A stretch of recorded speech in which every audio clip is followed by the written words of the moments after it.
प्रिय दर्शकों, मैं के मिश्रा आज आपके समक्ष पुनः हाजिर हुआ हूँ। जैसा कि आप लोगों को ज्ञात है कि हम अपने ज्योतिष शिक्षा कार्यक्रम के अंतर्गत एक ज्योतिष में राशियों की श्रृंखला के अंतर्गत बात कर रहे हैं। इसी श्रृंखला के अंतर्गत अभी तक हमने मेष राशि, वृष, मिथुन, कर्क, सिंह राशि तक बात की। आज बात करेंगे कन्या राशि की। मित्रों, जैसा कि आप लोगों को मालूम है कि हमारी 12 राशियां हैं। 12 राशियों में ये कन्या राशि हमारी 6वें नंबर की राशि है। काल पुरुष की कुंडली से अगर हम काउंट करते हैं तो मेष, वृष, मिथुन, कर्क, सिंह और कन्या ये 6वें नंबर की राशि है। हर राशि को एक एक नंबर दे दिया गया है। एक नंबर को मेष राशि, दूसरे को वृष, तीसरे को मिथुन, चौथे को कर्क और 5वीं नंबर की राशि को सिंह और 6वें नंबर की राशि को कन्या राशि का नाम दिया गया है। इस राशि का स्वामी बुध है। बुध की 2 राशियां हैं, मिथुन और कन्या। दोनों राशियों में अंतर है। दोनों का स्वामी बुध है। दोनों राशियों में अंतर ये कि ब्रह्मांड के ये जिस सेगमेंट के अंतर्गत ये राशि आती है वो हिस्सा बहुत ही गर्म होता है। तो लिहाजा कन्या राशि या कन्या लग्न वाले व्यक्तियों का जो नेचर है, जो स्वभाव है, ये थोड़ा सा तप्त होता है।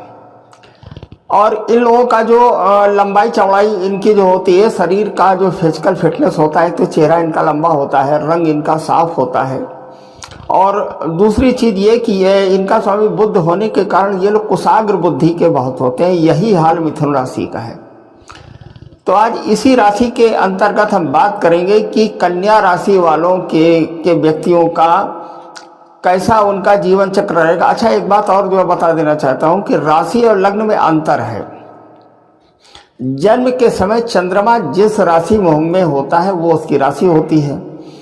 और जो लग्न चक्र 12 खाने का जो चक्र होता है, इसमें जो 1 नंबर में राशि लिखी होती है, ये हमारी लग्न होती है। तो यहाँ आप हमारे इस राशिफल को लग्न से देखें और लग्न से ही काउंट करें कि कन्या राशि वालों का जो नेचर है, जो स्वभाव, जो इनका, जैसा कि हमने अपने थंबनेल में लिखा है, इनका जो भौतिक इनका के जो लक्षण है उसके बारे में बात करेंगे। इनके शुभ वर्षों के बारे में बात करेंगे। इनके जो अशुभ वर्ष हैं इनके बारे में भी हम जो है चर्चा करेंगे। और कन्या राशि वालों को बीमारियां कौन कौन सी लगती हैं। भगवान न करे बीमारी कभी किसी को लगा, लेकिन ये जीवन चक्र है, कभी एक जैसा नहीं रहता है। तो इनको किस तरह की बीमारियां लगती हैं, शरीर के किस हिस्से में इनको बीमारियां लगती हैं, इनके विरोधी व्यक्ति कौन कौन से होते हैं, तथा इनका जो कोर्ट कचहरी माने जो दुश्मनी की जो स्थिति बनती है, जो इनके शत्रु होते हैं, हम ऐसा कहते हैं, तो ये किस राशि वाले इनके शत्रु होते हैं, इसी के संदर्भ में आज हम संपूर्ण रूप से चर्चा करेंगे। आइए प्रारंभ करते हैं। उससे पूर्व एक आपसे निवेदन है कि हमारे चैनल को लाइक, शेयर और सब्सक्राइब अवश्य करें, ताकि आपके साथ साथ जो आपके मित्र हैं इन लोगों को भी इसका लाभ मिले। आइए बात करते हैं कन्या राशि। तो काल पुरुष की कुंडली में हमारी ये 6वीं राशि है। 6वीं राशि का मतलब ये है कि इसका जो स्थान है वो 6वां स्थान है। जो 6वां स्थान हमारा रोग, ऋण और शत्रु का स्थान होता है। अब कन्या राशि की हम बात करते हैं। ये 6वीं राशि है, ये 6ठे स्थान में आती है। इस राशि का स्वामी बुध है, ये पहले हम जो है बता चुके हैं। यह राशि भूमि तत्व की राशि है। इस राशि में बुध ग्रह का अधिकार होने के बाद भी मिथुन जैसे गुणों अथवा बुद्धि के विकास की कमी होती है। ये बात मैंने शुरुआत में भी जो है बताई कि मिथुन राशि और कन्या राशि वालों में जमीन आसमान का अंतर होता है। मिथुन राशि वाले कुशाग्र बुद्धि के होते हैं, लेकिन कन्या राशि वालों में वो बात नहीं होती, क्योंकि ये राशि जिस सेगमेंट में आती है, क्योंकि ये 6वें स्थान में आती है और 6वां स्थान रोग, ऋण और शत्रु का है। इन्हीं एक तो इनके वाणी में कड़वाहट होती है, जरा सी बात में तो ये दुश्मनी पैदा कर लेते हैं या दुश्मनों का समूल नष्ट करने के ये प्रयास में रहते हैं। इस राशि के स्वामी, इनका जो कद है वो मध्यम कद होता है और इनके बाल एकदम बिल्कुल काले होते हैं, घुंघराले होते हैं। आँखों से ये मतलब इनकी बड़ी बड़ी आँखें होती हैं, चुस्त और जो दुरुस्त होते हैं इनकी आँखों, नहीं लोग नहीं जैसे कहते हैं कि आँखें इनकी बहुत तेज हैं। और इनकी जो आयु है, इनकी जो आयु होती है ये वास्तविक आयु से ये कम दिखते हैं। हमारे चेहरे का जो गठन है वो बहुत ही सौम्य होता है और ये बहुत समय तक ये जवान ही दिखते रहते हैं बुध के कारण ये ना बुध कुमार ग्रह है और कुमार ग्रह जो है वैसे भी चुस्त ग्रह रहने वाला ग्रह है। इनकी जो नाक है वो सीधी नाक होती है और इनकी जो पतली इनकी कमर जांघें इनकी थोड़ा सा मोटी होती हैं और जांघों पर इनके निशान भी होता है। ये विश्लेषक इनके अंदर जो लक्षण हैं, विशेष लक्षण होते हैं, ये दूसरों की निंदा बहुत करते हैं। दूसरे की भावनाओं से या दूसरों की त्रुटियां को निकाल करके उसे बार बार उसके बारे में कहना, उसे बताना, ये इनके अंदर कमी होती है। ये अनेक भाषाओं के ये जानने वाले होते हैं। इनके ये जो भाषाएं मतलब अगर ये चाहें तो 2 से 4-6 भाषाएं इन्हें मालूम होती हैं। ये वैज्ञानिक भी होते हैं। इन्हें लिखने की भी कला बहुत इनके अंदर होती है। बिना कारण ये घबरा जाते हैं। उसके पीछे कारण है कि लग्न से ये 6वीं राशि होती है जो शत्रु की राशि है। ये परिश्रमी बहुत होते हैं क्योंकि 6वां स्थान जो है ये परिश्रम का स्थान है। ये मित व्यय भी होते हैं, खर्चा फूंक करके कदम रखते हैं। अगर इन्हें 2 रुपए खर्च की ज़रूरत है तो ये 4 बार सोचते हैं कि इन 2 रुपए खर्च करने की ज़रूरत है भी अथवा नहीं। और ये सहजता से अपनी बात को रखते हैं। परा विद्या में निपुण होते हैं। परा विद्या का मतलब तो समझते हैं, कुछ ऐसी विद्या जो दिखाई नहीं देती है, जिसे बोलते हैं गॉड गिफ्टेड। परमात्मा से संबंधित जो विद्याएं होती हैं वो उन्हें इसका ज्ञान होता है। अब बात कर लेते हैं इन्हें किस तरह की बीमारियों से ज़्यादातर इनका जीवन व्यथित रहता है। इस लग्न के जो लोग होते हैं, कन्या लग्न वाले लोगों के लिए पेट की बीमारी ज़्यादा लगती है क्योंकि 6वां स्थान पेट का स्थान है, नाभि के आसपास का स्थान होता है। इन्हें इन रोगों से सावधान रहना चाहिए। और बीमारियों में इन्हें जॉइंटिस, पीलिया, पथरी, क्योंकि अगर शनि से इनका संबंध कहीं से बन जाता है तो पथरी की, और विवाह में इनके विलंब भी होता है, ये भी एक बीमारी है। और विवाह अगर हो भी जाता है तो तलाक की स्थिति भी इनकी बनती है। ये संपत्ति के मालिक भी होते हैं। इन्हें पिता से संपत्ति भी प्राप्त होती है। कृषि की अगर बात करें तो ये एक अच्छे कृषक होते हैं और तरह तरह की जीन्स को उगाना ये इनकी कला में शामिल होता है। इन्हें बागवानी और फलों से ज़्यादा इन्हें प्रेम और स्नेह होता है। ये रसदार फलों को ही उगाना ज़्यादा पसंद करते हैं। ये चिकित्सक भी होते हैं, परामर्श भी देने वाले होते हैं। कन्या लग्न वाले व्यक्ति जो हैं केवल फिजिशियन होते हैं। ये न तो सर्जन होते हैं और न ही एमडी और मेडिसिन, ये केवल सलाह दे सकते हैं। खास तौर से आयुर्वेद के डॉक्टर जो है कन्या लग्न वाले व्यक्ति देखे गए हैं। अब जरा कारोबार की बात कर लेते हैं। क्योंकि इस राशि पर बुध का अधिकार है और बुध बुद्धि और विवेक का कारक, तो उससे जुड़े हुए ये व्यापार करते हैं, जैसे शिक्षक, प्रोफेसर, लेखक और प्रिंटिंग प्रेस में ऑडिटर, समाचार पत्र में संपादक, फिंगर प्रिंट के एक्सपर्ट ये लोग व्यक्त होते हैं। अकाउंटेंट भी होते हैं। सीए, हमने बहुत ही 2-4-6 सीए की जो मैंने कुंडलियाँ देखी हैं, जो अच्छे चार्टर्ड अकाउंटेंट हैं जिनकी कन्या लग्न है मिली। और स्वास्थ्य विभाग में ये अकाउंटेंट का भी काम करते हैं, चार्टर्ड अकाउंटेंट का भी काम करते हैं और ऑडिटर भी होते हैं। ये ऑडिट करना भी इनका पेशा होता है। होटल में ये मैनेजर IIM भी देखे गए हैं, क्योंकि मैनेजमेंट भी इनका एक विभाग है। फास्ट फूड, अगर इनकी आर्थिक स्थिति अच्छी नहीं होती, अगर ये व्यापार करते हैं तो फास्ट फूड का ये कारोबार करना ही पसंद करते हैं।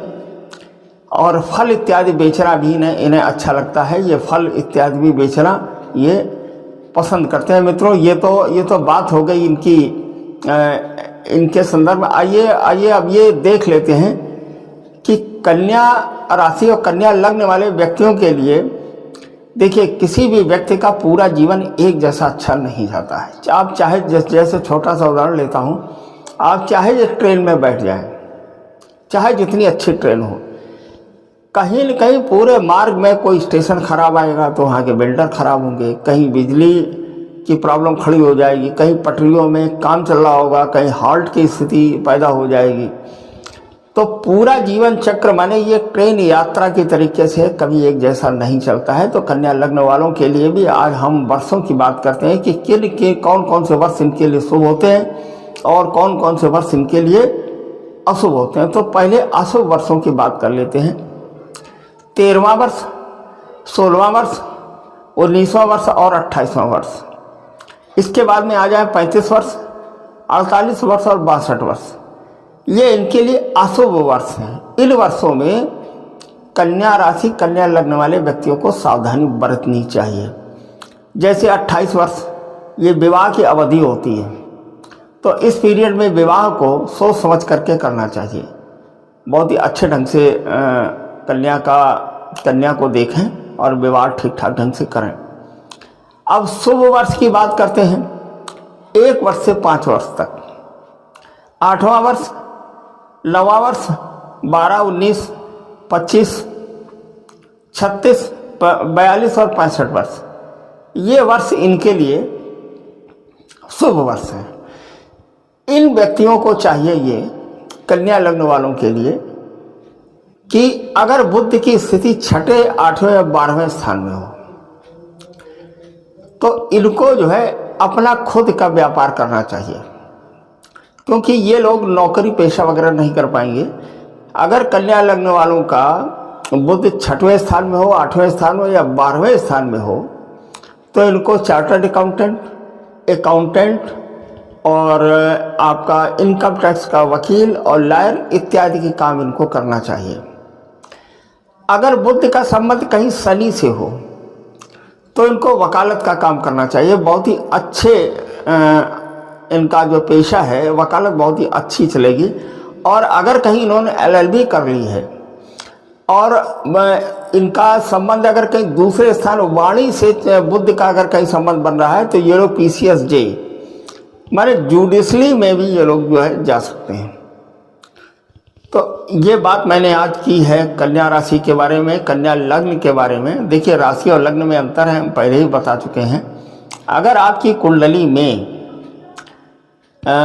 लग्न में ही अगर चंद्रमा हो तो आपकी वर्गोत्तम कही माने आपकी राशि भी कन्या होगी और लग्न भी आपकी कन्या होगी, तो ये वर्गोत्तम कही जाती है। अब कुछ उपाय की बात कर लेते हैं। अगर किसी कारण से कन्या लग्न वालों को बुद्धि के अच्छे परिणाम नहीं मिल रहे हैं, स्वास्थ्य लगातार उनका खराब रह रहा है, क्योंकि अगर मान लीजिए लग्न में राहु शनि जैसे ग्रह हैं, गुरु इत्यादि ऐसे ग्रह हैं जो एक अगर 11वें स्थान में गुरु है स्वास्थ्य को खराब कर देता है, अगर राहु है तो शरीर में त्वचा रोग को उत्पन्न कर देता है। तो चाहिए ये कि बुध की उपासना करें। एक 6, 6.5 रत्ती का एक पन्ना धारण करें। पन्ना चांदी में पहने, स्वर्ण में नहीं पहना जाता और छोटी उंगली में पहना जाता। दाहिने हाथ की जो पुरुष जातक है वो दाहिने हाथ में पहने, जो महिला जातक है वो बाएं हाथ में पन्ना 6 रत्ती से और 6.5 रत्ती के बीच का पन्ना बढ़िया ट्रांसपेरेंट हो, सुआ पंखी कलर का, और इन्हें धारण करना चाहिए। अगर उपासना की बात करते हैं तो बुद्ध का एक मंत्र है, ओम ब्राह्म ब्रीम ब्रह्म सा बुद्धाय नमः। इस मंत्र का जाप करें और बुधवार को गणेश जी पर दूर्वा अर्पित करें और कम से कम 1 माला ओम गंग गणपते नमः इस मंत्र का जाप करें। बुद्ध की स्थिति अच्छी होगी और आपको जीवन में अच्छे परिणाम मिलने प्रारंभ हो जाएंगे। तो मित्रों, हमारा केवल कहना यही है कि व्यक्ति को अपने राशि के स्वामी से संबंधित देवता का या उस ग्रह का जाप, उपचार, भजन, मंत्र इत्यादि जीवन भर करते रहना चाहिए। ये एक विशेष बात मैं आपको बता रहा हूँ। होता यह है कि जब आदमी को परेशानी आती है तब वो ज्योतिषी के पास गया अब जाने के बाद उनसे उपाय पूछा, कुछ दिन किए, जब आराम मिल गया बात खत्म हो गई। ऐसा नहीं करना चाहिए। जिसने जीवन दिया है तो उनका हरदम ध्यान रखना चाहिए। तो ये बात हो गई कन्या राशि की। अब बात करेंगे अगली राशि तुला राशि की। तुला राशि में हम आपसे पुनः मुलाकात होगी। इसके साथ में हम अब आपसे विदा लेते हैं और इस आशा के साथ में हमारे चैनल को आप लाइक, शेयर और सब्सक्राइब अवश्य करेंगे। कम से कम आप लोग 10 से 5 लोगों को अगर आप शेयर करेंगे तो हमारा भी मनोबल बढ़ेगा और हमें भी ये लगेगा कि नहीं, आप लोगों ने बड़ा प्यार और स्नेह हमें मिल रहा है। इसके साथ में हम आपसे विदा लेते हैं। जय श्री राम।